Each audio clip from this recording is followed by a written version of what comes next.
कोविड-19 ने जब दस्तक दिया तब चारों तरफ दुनिया में दो बातों को लेकर हाहाकार उठा। एक कि हमें ज्यादा से ज्यादा टेस्ट करने हैं, दूसरा हमें गंभीर मरीजों के लिए वेंटिलेटर की व्यवस्था करनी होगी, क्योंकि यह संक्रमण फेफड़े में हमला करता है, निमोनिया हो जाता है, तब सांस लेने में तकलीफ होती है, तो वेंटिलेटर की मदद जरूरी हो जाती है।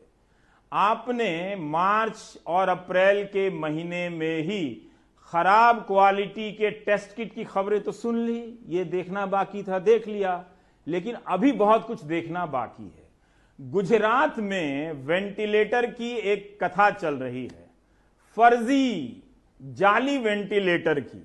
क्या वेंटिलेटर भी कोई जाली हो सकता है? लेकिन गुजरात से आने वाली खबरें बता रही हैं कि वेंटिलेटर जाली हो सकता है। अंग्रेजी के अखबार अहमदाबाद मिरर ने 18 मई को एक खबर छापी और हेडलाइन लगाई कि fake ventilator leave Gujarat model gasping for breath, यानी जाली वेंटिलेटर ने गुजरात मॉडल को हंफा दिया है, हांफते हुए छोड़ दिया है। आलोक ब्रह्मभट्ट और ब्रेंडन डावी की रिपोर्ट है ये। इस रिपोर्ट के अनुसार 4 अप्रैल को मुख्यमंत्री रूपाणी ने अहमदाबाद के सिविल अस्पताल में धमान 1 नाम के एक वेंटिलेटर का उद्घाटन किया। बड़े बड़े दावे किए, प्रेस नोट में इसे वेंटिलेटर बताया।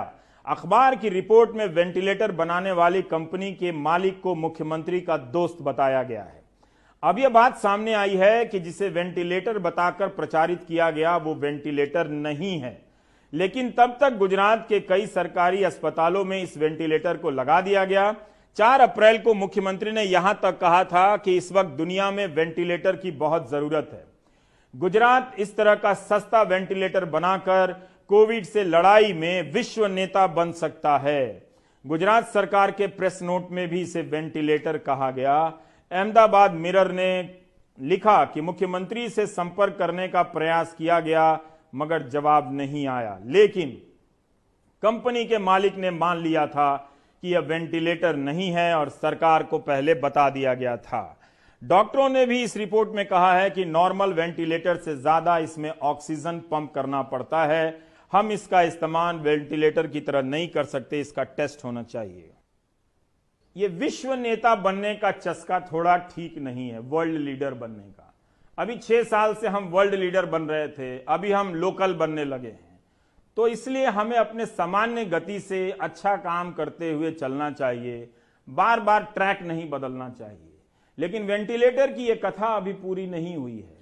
गुजरात कांग्रेस के अध्यक्ष अमित चावड़ा ने आरोप लगाया है कि इस वेंटिलेटर को, जो कि नहीं है, इसके इस्तेमाल करने का सर्टिफिकेट जो सरकारी एजेंसियां होती हैं उन्होंने नहीं दिया। सरकार सर्टिफिकेट दिखाए और बताए कि 5000 वेंटिलेटर का ऑर्डर किस आधार पर दिया गया। बीजेपी कह रही है कि गुजरात में कांग्रेस झूठ फैला रही है। उमा शंकर सिंह की यह रिपोर्ट देखिए। गुजरात के राजकोट की कंपनी ज्योति सीएनसी के बनाए इस वेंटिलेटर पर भारी विवाद हो गया है। 4 अप्रैल को खुद राज्य के मुख्यमंत्री विजय रूपाणी ने ज्योति सीएनसी के इस प्रोडक्ट को लॉन्च किया और इसे कोरोना के खिलाफ लड़ाई में एक मजबूत हथियार के तौर पर पेश किया। मुझे खुशी है कि वेंटिलेटर बनाने में भी गुजरात में हमारे लोकल इंडस्ट्रियलिस्ट कामयाब हुए। पूरा उसका सर्टिफाई भी हो गया है और पेशेंट पर सुबह से सक्सेसफुली वो काम भी कर रहा है। हमारे साथ जो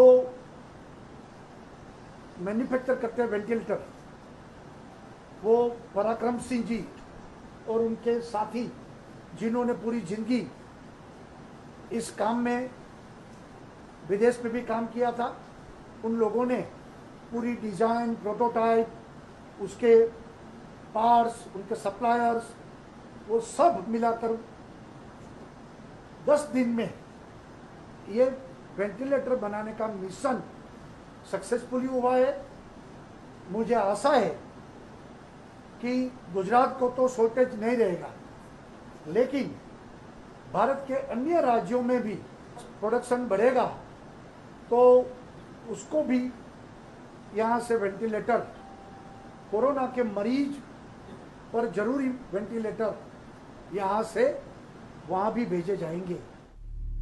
अहमदाबाद मिरर की रिपोर्ट के मुताबिक धमन 1 नाम के इस वेंटिलेटर की नाकामी तब सामने आई जब अहमदाबाद सिविल अस्पताल के डॉक्टरों ने 230 धमन 1 मशीन के रहते हुए भी वेंटिलेटर की मांग की। अहमदाबाद मिरर ने अस्पताल के सूत्रों के हवाले से लिखा है कि धमन 1 मशीन के इस्तेमाल में हमें बाकी वेंटिलेटर्स के मुकाबले ज्यादा ऑक्सीजन देनी पड़ रही है। उनके मुताबिक ये वेंटिलेटर नहीं बल्कि ये मशीनीकृत अम्बू बैग हैं, यानी आर्टिफिशियल मैनुअल ब्रीदिंग यूनिट हैं। कांग्रेस ने इसे लेकर गंभीर सवाल उठा दिए। गुजरात के मुख्यमंत्री ने अपने नीति मित्रा की कंपनी को फायदा कराने के लिए, उसकी पब्लिसिटी करने के लिए एक दमन 1 के नाम से वेंटिलेटर हमें मिला है जो स्वदेशी है, सस्ता मिलेगा, ऐसी बहुत वाहवाही और पब्लिसिटी की। 5 अप्रैल के दिन मुख्यमंत्री ने ये लॉन्च किया। उससे पहले ये बनाने के बाद कोई भी मेडिकल ट्रायल नहीं हुआ था, उसके बाद DGCL की मंजूरी भी नहीं थी। अहमदाबाद मिरर ने अपनी रिपोर्ट में ये भी लिखा है कि जब इस बाबत कंपनी के मालिक पराक्रम सिंह से बात की गई तो उन्होंने खुद कहा कि ये पूरी तरह वेंटिलेटर नहीं है और ये बात सरकार को पहले बता दी गई थी। वेंटिलेटर के कई मॉडल होते हैं और ये आपात स्थिति में इस्तेमाल होने के लिए है। हम धमन 3 तैयार कर रहे हैं जो पूरी तरह से वेंटिलेटर होगा। हमने सरकार से ये भी वादा किया है कि आपूर्ति किए गए हर वेंटिलेटर को अपग्रेड करेंगे। लेकिन खुद ज्योति CNC कंपनी और गुजरात सरकार की प्रेस रिलीज में धमन 1 को पूरी तरह वेंटिलेटर के तौर पर ही लिखा और बोला गया है। गुजरात के स्वास्थ्य सचिव ने इसे भारत सरकार की तरफ से गठित हाई पावर कमेटी के तय मानकों पर खड़ा बताया। भारत सरकार की एक हाई पावर प्रोक्योरमेंट की कमेटी है जिसने पूरे इंडिया के लिए, पूरे भारत के लिए इस तरह से वेंटिलेटर और अनेक इक्विपमेंट का खरीदी करने का जिम्मेवारी इस कमेटी को दी गई है।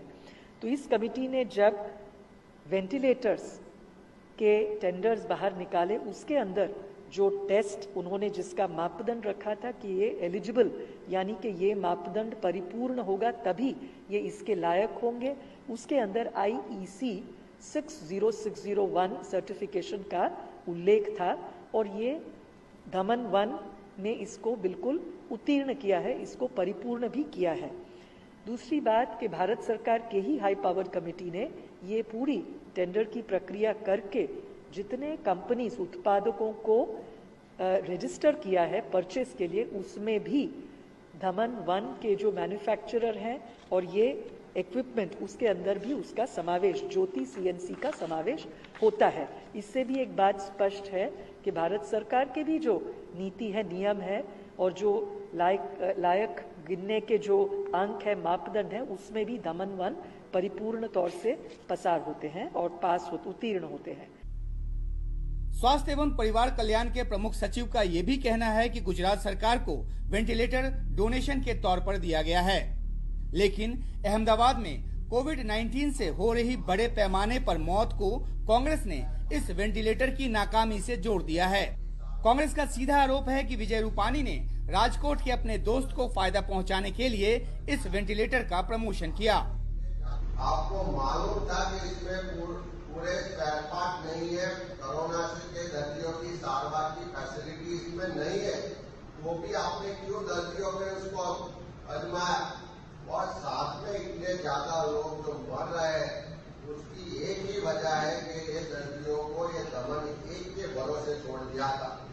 आपने अपने निजी फायदे के लिए, अपनी पब्लिसिटी के लिए, अपनी सरकार की वाहवाही के लिए गुजरात के लोगों की जिंदगी को दांव में लगाया है, ऐसा हमारा स्पष्ट आक्षेप है। और ये क्रिमिनल नेग्लिजेंसी की वजह से